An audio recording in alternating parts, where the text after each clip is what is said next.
절차적인 이 대법원의 그 5월 1일자 파기환송과 바로 그 다음날 일어난 고등법원에서의 기일 지정, 배당, 송달, 인편 송달 이런 일련의 사태를 보면서 우선 그 두 가지 염려를 국민들이 하게 됐습니다. 하나는 첫째는 이 피선거권을 박탈하려는 생각인가?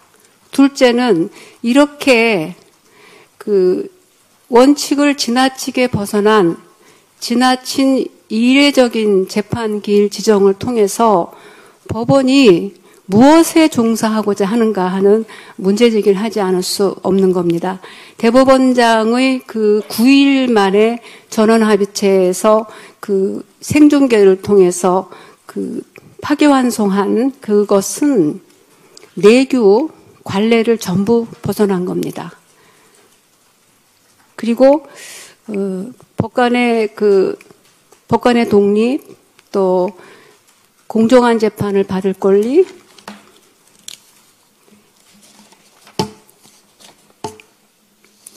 적법 절차의 원칙이라는 헌법 원리에 위배되는 소지가 매우 커서 상당히 논란이 될 수밖에 없는 상황입니다.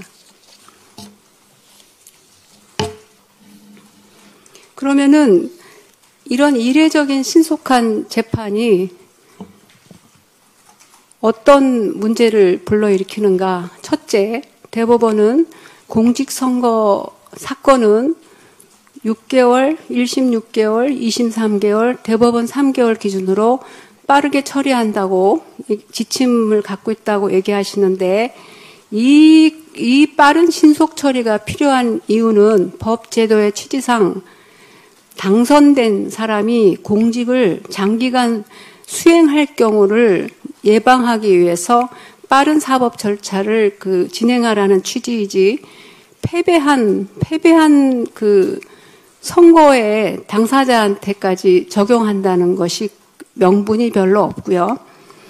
그리고 그 항소심 판결이 3월 26일에 그 3개월 원칙으로 신속히 진행될 때도 아무도 이의 제기를 하지 않았습니다. 왜냐하면 대법원의 그 공직선거법 그 처리 취지에 존중했기 때문입니다.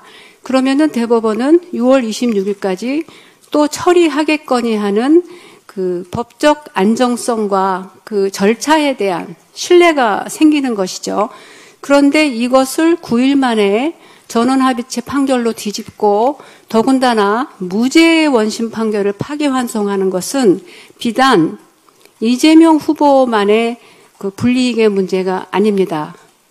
예를 들어서 김문수 후보가 같은 경우를 당해도 마찬가지 문제가 생기지 않겠습니까? 여기 앉아 계신 기자 여러분이나 기자 여러분 가족이 어떤 일반적인 사건에서 항소심에서 무죄를 받았는데 갑자기 대법원이 9일 만에 유죄로 뒤집어 버리면 그러니까 내가 정상적인 절차를 통해서 정상적인 그 사건 배당과 정상적인 그 심리와 판결을 통해서 재판을 받는다는 신뢰가 무너지게 되면은 그 충격은 단순히 이재명 후보만의 문제가 아니고 사법부 전체의 신뢰 문제로 부메랑이 될 수밖에 없다는 것이죠. 저는 오히려 그 점을 더 염려하는 측면도 있습니다. 왜냐하면 어쨌거나 지금 내란까지 겪는 우리 사회에서 그나마 사법 시스템과 그 여러 가지 선진화된 시스템이 우리를 지켜주고 또 많이 상당히 의식이 높은 국민들께서 우리를 이끌어주고 계신데 법원의 권위가 그 대법원장의 액션으로 무너지는 것은 국가적으로나 국민들에게 너무 바람직하지가 않기 때문입니다. 그래서 첫째는 이거는 이렇게까지 재판을 서둘러서 대선이 시작된 후에도 법정에 나와서 재판받아라. 이렇게 진행이 되니까 어떤 문제가 생기냐면 첫째, 이거 피선거권을 박탈하려는 것이냐. 이렇게까지 하는 게. 그 점에 대해서는 그 전문 학자들까지 나서서 대법원이 항소심이 즉시 선고하고 상고 이유서 제출 기간, 불변 기간 20일을 무시하고 유죄 확정할 우려가 있다는 의견을 내고 있기 때문에 이 부분이 상당히 국민들에게 불안감을 주고 있습니다. 이 점에 대해서는 저희가 여러 가지로 법리를 검토한 결과 20일 상고 이유서 제출 기간 20일은 불변 기간이기 때문에 그것만큼은 절대로 대법원이 위반할 수 없다. 말씀드린 대로 헌법 원리를 위반했고 내규와 그 관례를 위반해서 교묘하게 법 위반은 지금 피하고 있기 때문에 법으로 정해진 불변 기간까지 위반할 것은 아니라고 판단하기 때문에 이 점에 대해서는 국민 여러분께서 함께 안심을 해도 좋지 않을까 합니다. 두 번째는 선거 기간 중에 이렇게 신속한 기일을 통해서 피고인의 이재명 후보에게 유죄 선고를 하려는 것이냐 이런 이제 문제 제기를 할 수가 있는 것이죠. 파기환송이 기속되기 때문에 재판부가 이 기일과 이 절차대로 가면은 다른 결론을 내기가 매우 어렵다고 보입니다. 그러면 이것은 무엇이냐는 거죠. 선거를 며칠 앞두고 법원이 나서서 내란 종식을 주장하고 있는 제1야당 후보, 지금 국민들의 가장 많은 지지를 받고 있는 제1야당 후보에게 유죄 선고를 하겠다는 게 과연 합당한가? 이 문제 제기를 하지 않을 수 없습니다. 첫째, 이것은 국민 주권주의를 심각하게 침해하는 것입니다. 후보 등록일 기준으로 피선거권은 체크가 됩니다. 그러면은 선거일까지 국민들이 선거에 나온 후보들을 보면서 어느 후보를 선택할 것인가 국민주권 행사가 이루어지는데 대한민국 역사상 가장 중요한 국민주권 행사 기간이라 아니할 수 없는데 법원이 나서서 재판과 판결을 통해서 이 선거를 흔들겠다는 게 말이 된다고 생각하십니까? 이것은 있을 수 없는 매우 중대한 위헌이다. 이 말씀을 드리고 싶고요.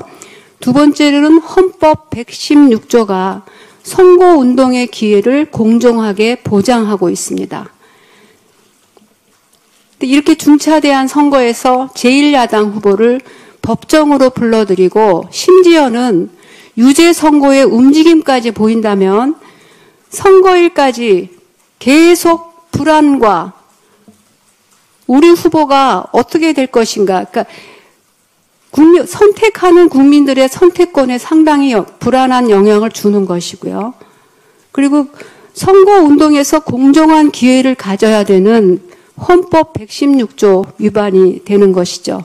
세 번째는 법관은 양심에 따라 독립하여 심판한다는 헌법의 대원칙은 바로 법관이 정치로부터 자유롭고 정치로부터 중립을 지킨다는 원칙이기도 합니다. 어쨌거나 의도가 어떻든 간에 지금 내란 종식이냐 아니냐 하는 데서 제1야당 후보가 있는데 이 법원이 나서서 재판하고 유죄 선고를 하겠다는 것은 이 법관의 독립성, 정치적 중립성에도 심각하게 위반할 우려가 있는 것입니다. 제도가 없는 미국에서도 선거 기간 중에는 재판을 자제하는 것이 바로 이러한 헌법 원리, 국민주권 원리, 법관의 독립, 양심에 따라 재판할 권리의 보장, 또 불필요한 사법부 신뢰에 대한 오해를 불식시키고 국민들에게 법적 안정성을 제공하기 위한 것인데 지금 법원은 5월 1일자 조희대 대법원장의 전원합의체 파기환송 판결과 고등법원의 하루 만에 기일 지정과 인편 송달로 절차를 강행하는 바로 이것이 단순히 이재명 후보 개인에 대한 재판이 아니라 전 국민의 사법부에 대한 신뢰를 흔들고 있다는 것이죠.